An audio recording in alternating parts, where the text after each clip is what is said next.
নমস্কার, আমার নাম সুদীপ পাল। আমি ক্লাস 5-এর এ সেকশনের ছাত্র, রোল নাম্বার 3। আমি আপনাদের একটি কবিতা আবৃত্তি করে শোনাবো। কবিতার নাম মিথ্যে কথা। কবি শঙ্খ ঘোষ। লোকে আমায় ভালোই বলে, দিব্যি চলন সই, দোষের মধ্যে একটু নাকি মিথ্যে কথা কই।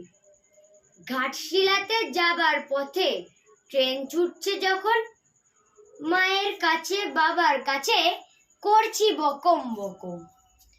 হঠাৎ দেখি মাঠের মধ্যে চলন্ত সব গাছে এক এক রকম ভঙ্গি ফোটে, এক এক রকম নাচে।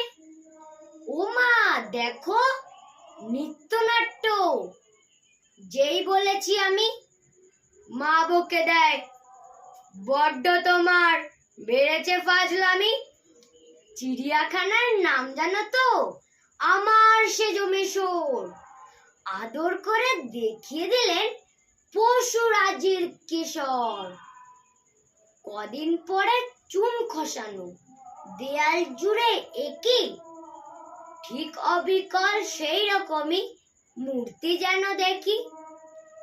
ক্লাসের মধ্যে যেই বলেছি সুরঞ্জনার কাছে, জানিস আমার ঘরের মধ্যে সিংহ বাঁধা আছে। শুনতে পেয়ে দিদিমণি অমনি বলেন, শোনো, এসব কথা আর যেন না শুনি কখনো।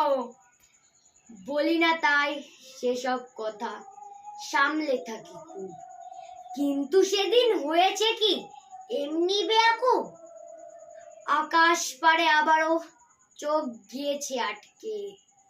শরৎ মেঘে দেখতে পেলাম রবীন্দ্রনাথকে। শরৎ মেঘে দেখতে পেলাম রবীন্দ্রনাথকে। নমস্কার।